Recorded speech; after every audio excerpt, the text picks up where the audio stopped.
Hi, I'm Johnny. I'm a global artist ambassador for FENIX360, and I'm blessed to be joined today by the content producer, BRUCE KAKA. Hey, Bruce, what's up, man? Hi, Johnny. I'm doing great. How are you? Oh, I'm doing great too. Thanks, man. It's good to see you.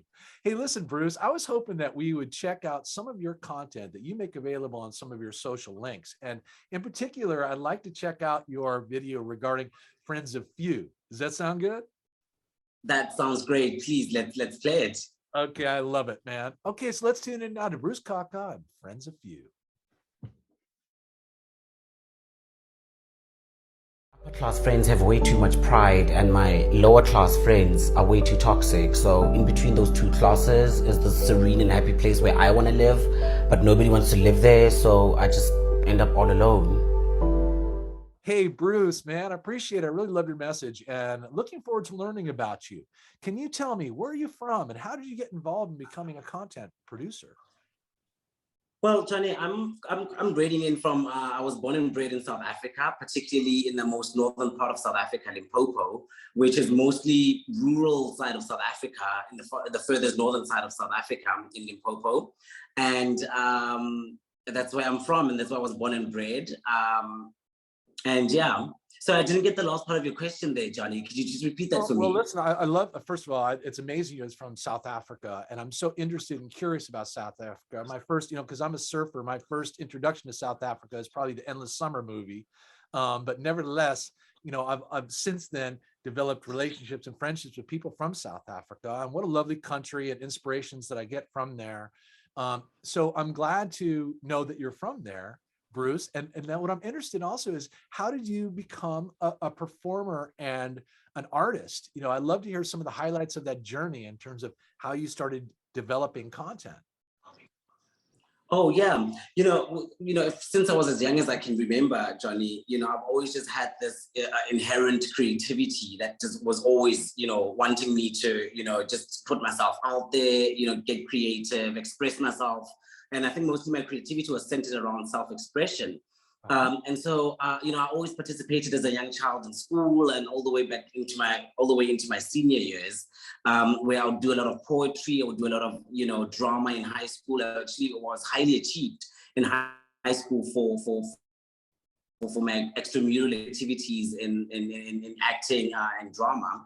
And so since then, I've always just drawn inspiration from my constant need or my value for the value that I put into self-expression. I think that's really where my creativity really gets inspired from. It's just, valuing the importance of the human spirit's need for self-expression, for people to be heard, for people to be understood. That's where I really draw my inspiration from. And most of my content really just comes from, personal experiences or experiences that I've had with, with people, or that I've seen people go through. And I try to sort of like just put their voices out there in my own special creative way.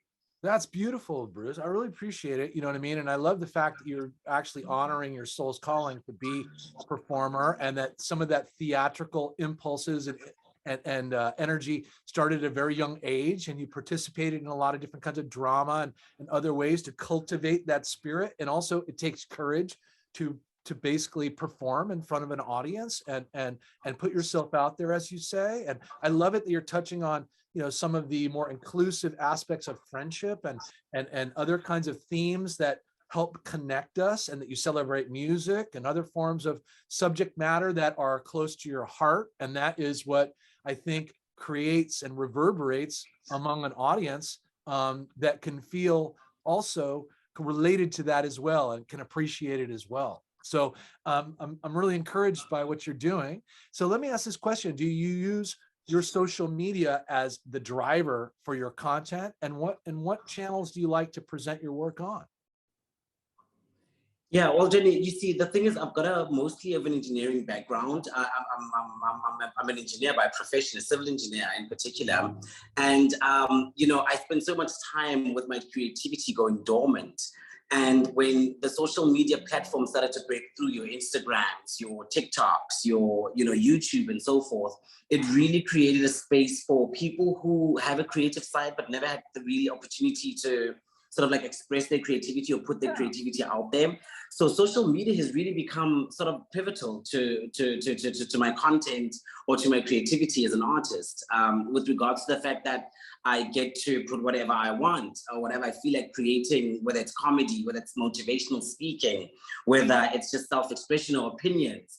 You know, I get to do that in a very creative way, and definitely social media platforms have been a driving force to really just, you know, put my creativity out there, or to actually utilize my creativity in ways that I couldn't have done in my more younger days, you know, when you know, the creative industry wasn't as big as it is today, or as free as it is today.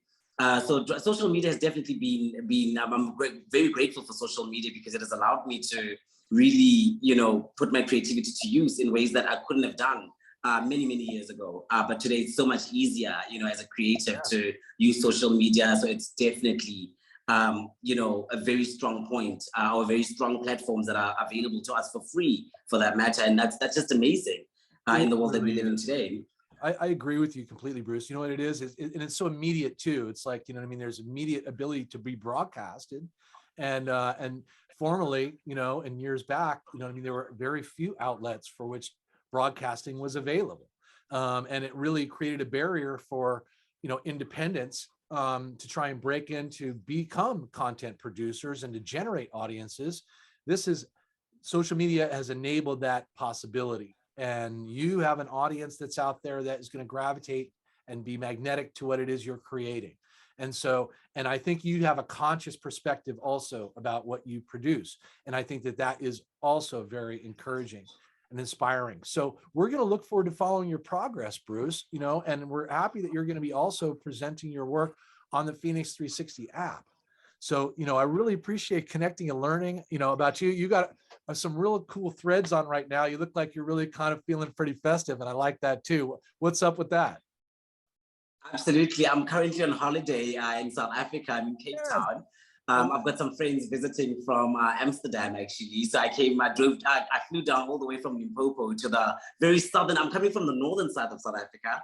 I flew to the southernmost part of South Africa in Cape Town to come and meet my friends from Amsterdam. So we're feeling very festive, you know, just enjoying what's left of the summer here in South Africa, and we're just really having a good time. So that's why you see me here looking more colorful, like the person I am. I'm glad I caught you at this time when you're going to go see your friends, you know, and also be kind of an ambassador, you know, to South Africa for them, and share and show them. They're psyched to be hanging out with you, man. That's cool, Bruce. Yeah. All right. Well, listen, man, you go enjoy yourself. Enjoy your holiday. Thank you so much for being with me. We're looking forward to everyone tuning into the social media links you see below our interview today for BRUCE KAKA, and look for him also coming up on FENIX360. And you keep rising, my brother. Go enjoy yourself. Thank you, man. It's good to meet you. Thank you so much, John. And looking forward to lots and lots of people following me on Phoenix. It's just an amazing platform. Thank you, brother. Okay, man. Be well. You take good care. All right. Cheers, Johnny. May I ask, what precisely is your concern here? I'm concerned about what happens if I put my real name in your books. Your Madrigal is a German company. One thing I know about Germans, they love a good audit. I oversee 8 freight terminals across Texas and the Southwest. Operating costs range between $800,000 and $1 million a week. With all due respect, Mike, your money, it's a rounding error.